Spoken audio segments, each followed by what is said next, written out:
अस्सलाम वालेकुम स्टूडेंट, उम्मीद है कि आप लोग खैरियत से होंगे।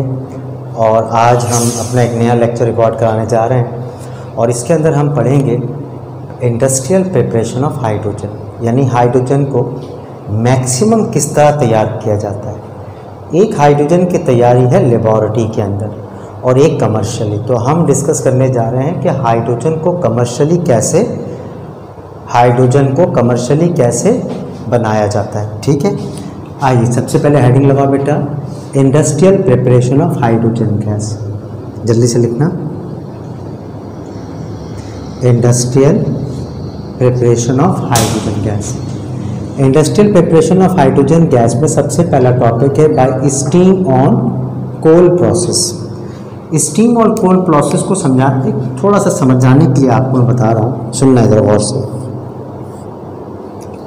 अगर हमारे पास इस तरह के पाइप हैं और इसके ऊपर ये कोयले मौजूद हैं, रेड हॉट सुर्ख कोयले, अगर इस सुर्ख कोयले में से स्टीम को पास किया जाए, किसको पास करें हम, स्टीम को अगर हम पास करें तो हम अच्छी तरह जानते हैं कोयला इस स्टीम से रिएक्शन करेगा, यानी इसको जलाएगा, हीट करेगा, इसमें एब्जॉर्ब होगा और ऑब्जॉर्ब होने के बाद एक गैस बनाएगा जिसका नाम है COH2। इसको हम कहते हैं वाटर गैस। क्या कहते हैं? Water gas. गौर सुनना, यानी कि वाटर यानी स्टीम, ऑन कोक यानी कि कोयला, इस पर से जब गुजारा गया तो क्या बनता है वो वाटर गैस। सर हमें हाइड्रोजन चाहिए, वाटर गैस नहीं चाहिए, तो फिर हमको इसको क्या करना पड़ेगा, अलग करना पड़ेगा। और जब हम इसकी सप्रेशन करेंगे, इसको निकाल देंगे, तो हमें क्या मिल जाएगा, हाइड्रोजन गैस। तो इसका मतलब जब भी स्टीम का जिक्र आए तो समझ जाना कि पहला तरीका बनेगा तकरीबन वाटर गैस का और दूसरे तरीके में हम सप्रेशन कार्बन करेंगे, जिसमें मैं टेक्निक बताऊंगा कैसे कार्बन मोनोऑक्साइड गैस को अलहदा किया जाता है। चलिए भाई, सबसे पहले आप हेडिंग लगाएं। क्या लिखेंगे हम? शाबाश, वेरी गुड। लिखिए by steam on coal process. Steam on coal process के अंदर ये इक्वेशन है, देखो मेरा बेटा, क्या है, carbon, water, 1000 degree centigrade, Celsius कितना है, 1000 डिग्री सेल्सियस पर जब इसको हम पास करते हैं तो क्या मिलता है हमें, अ मिक्सचर ऑफ, क्या मिला हमें, अ mixture of carbon monoxide and hydrogen gas, it's called water gas. अब इसमें याद कैसे करना है? अरे भाई याद करने का तो टेंशन ही नहीं ना, याद तो सिर्फ ये करना है, कार्बन वाटर से रिएक्शन करता है, टेम्परेचर 1000 डिग्री सेंटीग्रेड, तो बन जाएगा CO+H2 यानी कि वाटर गैस। याद कर लिया? इसी को वर्डिंग में लिख देना, इसी को वर्डिंग में लिखना। कैसे? When steam is passed over red hot coal at 1000 degree centigrade, a mixture of carbon monoxide and hydrogen gas is produced called water gas. Here are there you go. CO gas can be separated from H2 gas by का मतलब कोई method इस्तेमाल किया जाएगा। तो सबसे पहले जो आज मुझे समझाना है वो ये, हमने तैयार करना है हाइड्रोजन गैस, लेकिन बीच का स्टेज क्या आएगा, वाटर गैस। फिर वाटर गैस पे अप्लाई करना है एक मेथड जो सेपरेट करेगा और इस तरह हमें हाइड्रोजन मिलेगा। तो हमने याद कैसे करना है सर? ये इक्वेशन याद कर ली, वर्डिंग याद कर ली। कैसे? क्या लिखा, when steam is passed over red hot coal at 1000 degree centigrade, a mixture of carbon monoxide and hydrogen gas produce. हम सर अपने ज़बान में लिख सकते हैं, अपनी लैंग्वेज बिल्कुल लिख सकते हो बेटा, जो आपको आसान लगे। तो आसान, मैंने तो बहुत ही आसान लिखने की कोशिश की है। उसके बाद क्या लिखा हुआ है, इसको हम कहते हैं water gas and CO gas can be separated from H2 gas by, एक मेथड अप्लाई होगा जिस पर इसको रखा जाएगा।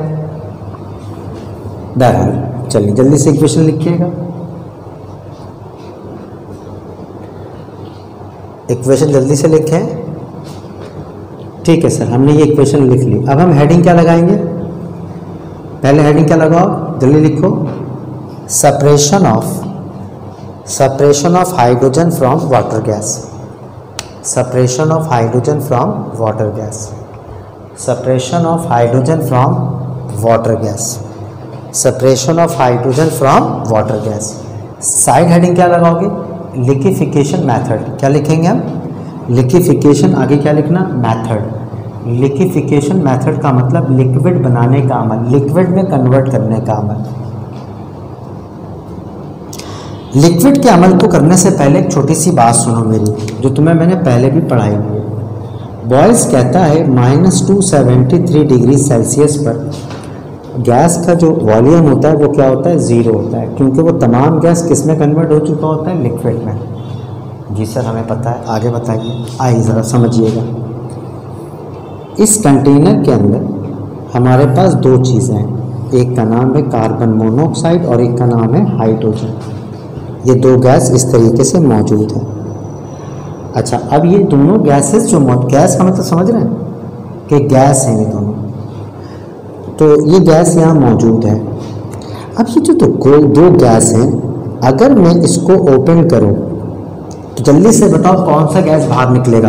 कार्बन डाइऑक्साइड या हाइड्रोजन? शाबाश, जल्दी बताओ। अच्छा अब सुनो, 65 स्टूडेंट जो सोचता है वो ये कहता है हाइड्रोजन गैस निकलेगा, और इसमें से समझ लो 20% बच्चा कहता है, वो कहता है सर कार्बन डाइऑक्साइड निकलेगा। ठीक है, अब इन दोनों को ऐड कर दो तो ये हो जाएगा, दोनों को ऐड करेंगे तो ये हो जाएगा 5 और ये हो जाएगा 8। और 15% बच्चा क्या सोचता है, ज़रा मुलाहिजा कीजिए, गौर से सुनना। 15% स्टूडेंट सोचता है सर दोनों ही गैस हैं। क्या है? दोनों ही गैस हैं, और अगर आप इसका दरवाज़ा खोलेंगे तो ये दोनों गैस निकलेगा। ये थोड़ी ना कि ये रुकेगा वो रुकेगा, जी नहीं, ये दोनों गैस इसमें से क्या हो जाएंगे? फुल हो जाएंगे, निकल जाएंगे। हमें क्या करना चाहिए? हमें इस पर क्या करना चाहिए? देखो ये बंद कर दिया हमने। अब इसको कैसे कन्वर्ट करें? क्या करें कि ये हाइड्रोजन अलग हो जाए और ये अलग हो जाए? हम पहुंचे चार्ल्स लॉ के पास। चार्ल्स ने हमें आइडिया दिया कि गैस कैन बी लिक्विड। हमने कहा वाह भाई क्या तरीका है, कितने पे होगा? तो कहने लगे -2। हमने पूछा भाई जल्दी से अपनी किताब में देख के बताओ। तो चार्ल्स कहता है -200 डिग्री सेंटीग्रेड पर कार्बन मोनोऑक्साइड बिकम्स लिक्विड। समझ गए? Carbon monoxide becomes liquid. अगर कार्बन मोनोऑक्साइड लिक्विड में कन्वर्ट हो जाए तो बचा क्या? सर ये तो गैस बचा। अब लिक्विड तो यहाँ से नहीं निकलेगा, लिक्विड तो यहाँ से नहीं निकलेगा, तो यहाँ से कौन निकलेगा? हाइड्रोजन। तो यहाँ से आसानी से हाइड्रोजन निकल जाएगा और वाटर जो है वो नीचे रह जाएगा। तो इस मेथड को क्या कहते हैं? Liquefaction method. क्या कहते हैं मेरा बेटा? Liquefaction method. उम्मीद है कि ये बात समझ में आ गई होगी। आइए जनाब जल्दी से लिखिएगा, आप कॉपी करें इसको, लिखें जल्दी से। क्या लिखते हैं? The mixture of cold at -200 degree centigrade when carbon monoxide gas become liquid and is separated out from gaseous hydrogen.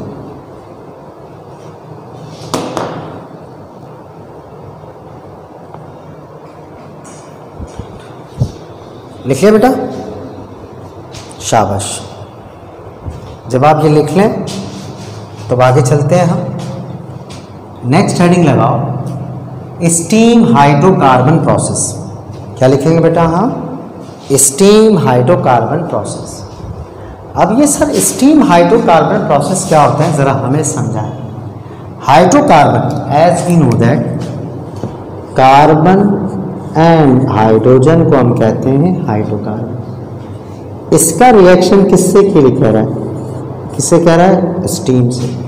तो क्या होगा? ये बन जाएगा सर, और इसको हम क्या कहते हैं? हाँ, इसको हम कहते हैं हाइड्रोजन गैस। क्या कहते हैं मेरा बेटा? Hydrogen gas, sorry water gas. क्या कहलाता है ये? तो सर क्या इसमें भी कोई मेथड लगेगा? जी हाँ, इसमें भी सप्रेशन का अमल लगेगा। तो ये जहन में रखा जाए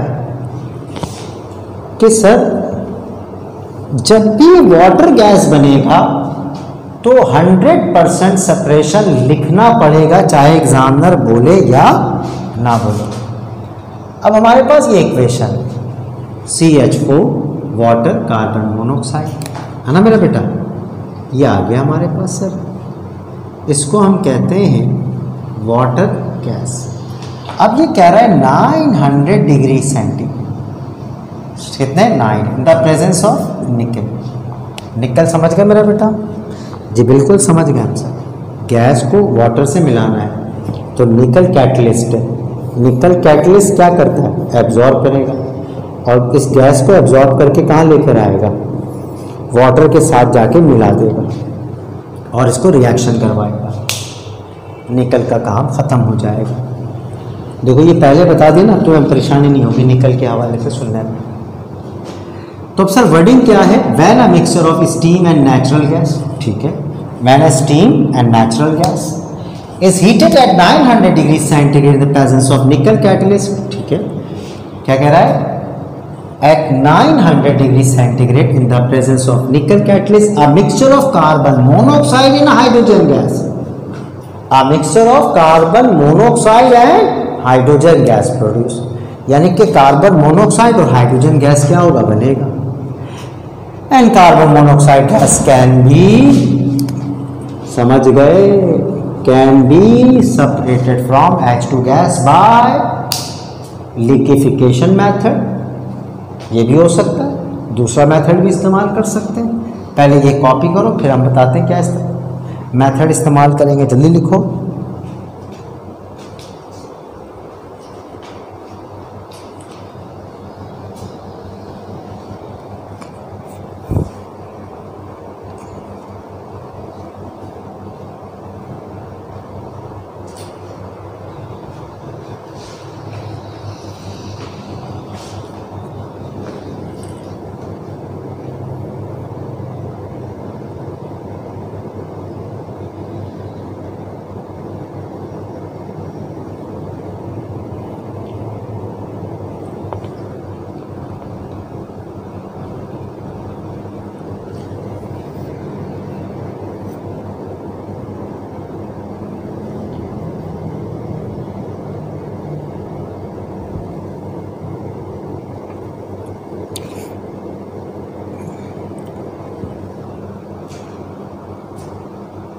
चले भाई नेक्स्ट लिखिएगा बॉच प्रोसेस। क्या लिखेंगे? बॉच प्रोसेस। अब बॉच प्रोसेस के अंदर मेथड क्या दे रहे हैं वे? कार्बन मोनोऑक्साइड किससे रिएक्शन कर रहे हैं? Iron oxide, carbon dioxide and H2। अब ज़रा इस बात को मैं यहाँ थोड़ा सा आपको समझाना चाहूँगा एक्चुअली हुआ क्या या क्या हुआ होगा। आयनिक रिएक्शन का कोई मैकेनिज्म नहीं होता, जो बताया जा रहा है उसको हमसे अपने हाइपोथेटिकली फर्ज करके चलते हैं। ये है कार्बन मोनोऑक्साइड और हाइड्रोजन, इसके अंदर हम डालते हैं आयरन का ऑक्साइड। क्या डाला हमने?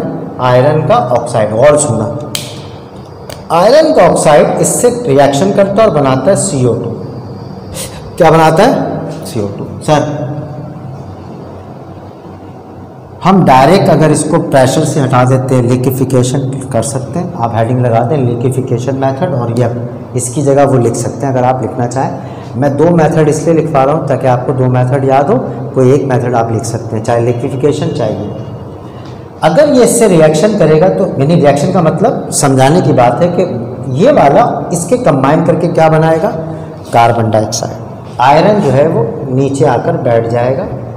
वो क्या होता है सर? ये होता है सॉलिड। अब जब ये कार्बन डाइऑक्साइड हो गया, गौर से देखना, अब इस पर हम क्या छिड़काव करेंगे? पानी। क्या छिड़काव करेंगे मेरा बेटा? वाटर।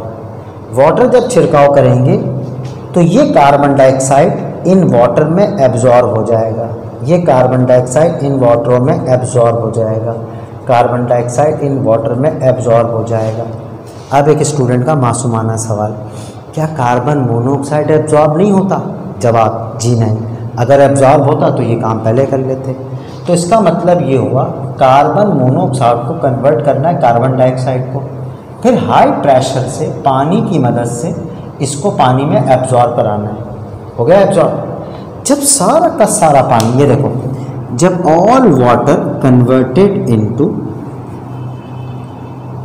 गोइंग डाउन थ्रू, नीचे चले जाएंगे तो ये सारा का सारा पानी नीचे आ जाएगा। आ गया मेरा बेटा। और इस पानी के अंदर क्या मौजूद है सर? इस पानी के अंदर मौजूद है कार्बन डाइऑक्साइड, है ना। तो जैसे कार्बन डाइऑक्साइड इसके अंदर एब्जॉर्ब हुआ है, अब ऊपर कौन क्या चीज़ पड़ा हुआ है सर? सर ये हाइड्रोजन गैस है। तो इसको ओपन करेंगे तो इसमें क्या निकलेगा? हाइड्रोजन, क्योंकि लिक्विड बाहर नहीं आ सकता, लिक्विड बाहर नहीं आ सकता। तो मैं इस पर एक मिसाल भी दे दूँ आपको। ये आसमान है, ये बादल आए हुए हैं, बादलों में क्या होता है? वाटर। और यहाँ पर जो हमारा पोल्यूशन है, जब वो पानी इसमें से घूमता है तो ये एब्जॉर्ब करता है, एसिड रेन बनाता है और ज़मीन पे आके गिरता है, ज़मीन पे आकर गिरता है। तो इसीलिए कहते हैं फर्स्ट रेन में, पहली बारिश जब कई दिनों के बाद हो तो नहीं नहाना चाहिए, बदन पे छाले वगैरह पड़ने के चांसेस ज़्यादा होते हैं। उसको हम कहते हैं एसिड रेन। क्या कहते हैं मेरा बेटा? Acid rain. तो हमारे पास इस वक्त हमने क्या करवाया? कार्बन मोनोऑक्साइड को कार्बन डाइऑक्साइड, हाई प्रेशर पर क्या होगा? कार्बन डाइऑक्साइड पानी में एब्जॉर्ब होकर नीचे बैठ जाएगा। इस तरह से हाइड्रोजन आसानी के साथ यहाँ से निकल जाएगा। ये हो गई आपके समझाने तक की बात, यानी थोड़ा सा आइडिया बना दिया कि ताकि आपको याद करने में थोड़ी सी आसानी हो, परेशानी ना हो। जल्दी से लिखिएगा। और जब हम ये लिख लेंगे तो नीचे क्या लिखा है ज़रा पढ़ो। Carbon dioxide gas is fairly soluble in water. बहुत आसान सॉल्युबल है, अच्छा सॉल्युबल है, फेयरली हो जाता है दोस्ताना माहौल में। अंडर प्रेशर, किसकी मौजूदगी में? Under pressure. And can be separated easily by dissolving it in water whereas pure H2 gas bubble out. और इस तरह एक प्योर गैस हाइड्रोजन का जो है वो बबल्स बन के क्या हो जाएगा? बाहर निकल जाएगा। जल्दी से लिखिएगा।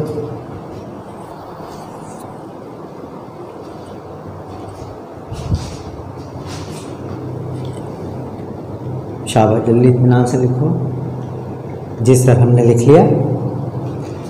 लिखने के बाद जब आप ये लिख लो तो अब हमारे पास सेकंड मेथड क्या है? By steam on methanol. Bye steam on methanol. क्या तुम मीथेनॉल को जानते हो? जवाब जी हाँ, हम जानते हैं। ये देखें सर, अल्कोहल फैमिली पढ़ाई थी। R से अगर OH आ जाए तो इसको कहते हैं अल्कोहल। R की जगह हम CH3 रख सकते हैं, इसको कहते हैं मीथेनॉल। और अगर C2H5 रख देंगे तो ये हो जाएगा इथेनॉल। क्या हो जाएगा मेरा बेटा? इथेनॉल। तो एक हो जाएगा मीथेनॉल और एक हो जाता है इथेनॉल। तो हमारे पास यहाँ पर क्या दिया हुआ है? कह रहा है बाय द स्टीम मीथेनॉल। अगर हम मीथेनॉल पर क्या कह रहा है वो? When steam is passed over methanol to 50 degree centigrade, तो क्या बन रहा है? Carbon dioxide and hydrogen. Carbon dioxide gas and hydrogen. Sir ये भी गैस है, ये भी गैस है। अब ये कार्बन मोनोऑक्साइड गैस नहीं बना, अगर बनता तो बॉच प्रोसेस लगाते। ये क्या है? Carbon dioxide. तो यहाँ सेपरेशन वगैरह की हेडिंग डालने की ज़रूरत नहीं है। सिंपली हम क्या लिखेंगे? ये वाला सेंटेंस यहाँ से, CO2 gas is fairly soluble in water under the pressure and can be separated easily by dissolving it in water whereas pure H2 gas bubble out. और इस तरीके से प्योर H2O जो है इसमें से बाहर निकल जाता है। समझ गए? यानी यहाँ पे क्या लिखा हुआ है इसको सही कर लेना बेटा। ये ज़रा गलत लिख दिया। यहाँ क्या लिखेंगे बताओ?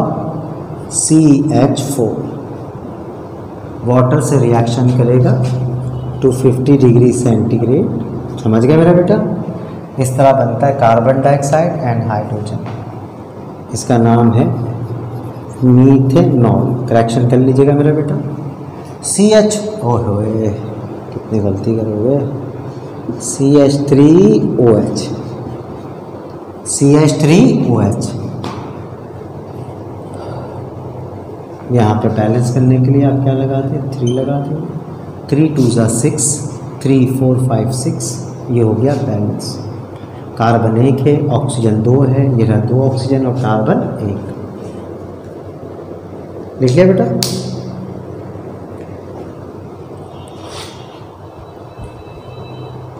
नेक्स्ट, अब मीथेनॉल से भी हो गया, तो 3 मेथड हो गए सर। कितने मेथड हो गए, 3 method. Number 1 steam coal process, number 2 steam hydrocarbon process, number 3 steam methanol process. और इन तीनों में सेपरेशन लिखना लाजमी है। एग्ज़ाम में वो बोले या ना बोले आपको लिखना पड़ेगा। पॉइंट समझो। सर अगर नहीं बोला तो भी हम लिखेंगे। अब एग्ज़ाम में सवाल ये आता है, write two method industrial preparation of hydrogen. हमें 2 इंडस्ट्रियल प्रिपरेशन हाइड्रोजन के लिखने हैं प्रिपरेशन के। अब किसी बच्चे ने हेडिंग लगा दिया स्टीम मीथेनॉल प्रोसेस, तो उसको सेपरेशन लिखना लाजमी। किसी बच्चे ने लगा दिया स्टीम कोल प्रोसेस, तो उसको सेपरेशन लिखना लाजमी है। इन 3 मेथड में सेपरेशन लिखना लाजमी है। आइए देखते हैं अब आगे क्या है। By the electrolysis of water. अब इलेक्ट्रोलिसिस ऑफ वाटर तो हम जानते हैं सर, बड़ा आसान सा तरीका है सर। इसके 2 हिस्से होते हैं, एक कहलाता है कैथोड प्लेट और एक कहलाता है, ये पोर होते हैं परफोरेटेड, सुराखदार। क्यों सर? ये प्लेट इसलिए सुराखदार बनाया गया है क्योंकि गैस यहाँ पर जो चीज़ निकल रही है, पैदा हो रही है, वो 2 चीज़ें हैं, एक हाइड्रोजन गैस, एक ऑक्सीजन। समझ गए? एक हाइड्रोजन गैस, एक ऑक्सीजन, यानी H और OH। तो इसका मतलब एक होता है माइनस और एक क्या होता है प्लस। तो हाइड्रोजन क्या है, प्लस फॉर्म में होता है, तो जितना भी प्लस है वो कहाँ जाएगा, माइनस की तरफ, और इधर एब्जॉर्ब होता रहेगा, इधर एब्जॉर्ब होता रहेगा, और ये ऑक्सीजन इधर एब्जॉर्ब हो जाएगा। अब ये सारा का सारा भर जाएगा किससे, ऑक्सीजन से। ये सारा का सारा भर जाएगा हाइड्रोजन से। यही वो ऑक्सीजन है जो आपको मिलता है, ऑक्सीजन लगाते हैं ना, वो ये ऑक्सीजन यहाँ से आपको वाटर से इलेक्ट्रोलाइट किया जा रहा होता है, ऑक्सीजन आपको प्योर ऑक्सीजन क्या हो रहा था, आपको मिल रहा होता है। समझ गए? सुबह के वक्त यही काम प्लांट कर रहा होता है, आपको ऑक्सीजन दे रहा होता है, रात को वो कार्बन डाइऑक्साइड रिलीज कर रहा होता है। समझ गए? तो सर अगर हम ये तरीका देखें, एक हो गया एनोड और एक क्या हो गया कैथोड, ये कैथोड और एनोड। तो वर्डिंग क्या है ज़रा सुनिएगा,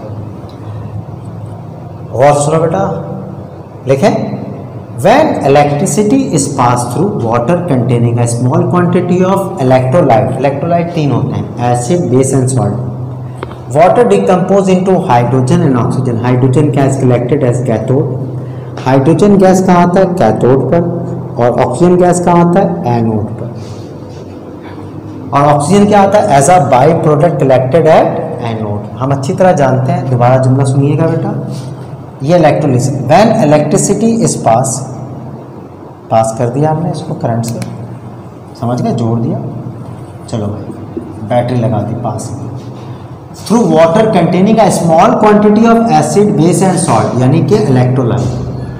तो वाटर डिकम्पोज किस में होता है, हाइड्रोजन। हाइड्रोजन कहाँ पर मिलता है सर, कैथोड पर, और ऑक्सीजन कहाँ मिलता है, एनोड पर। ऑक्सीजन यहाँ जो मिल रहा है वो क्या मिल रहा है, एज ए बाई प्रोडक्ट। क्या मिल रहा है बेटा, एज ए बाई प्रोडक्ट। तो ये बनाने की ज़रूरत नहीं है,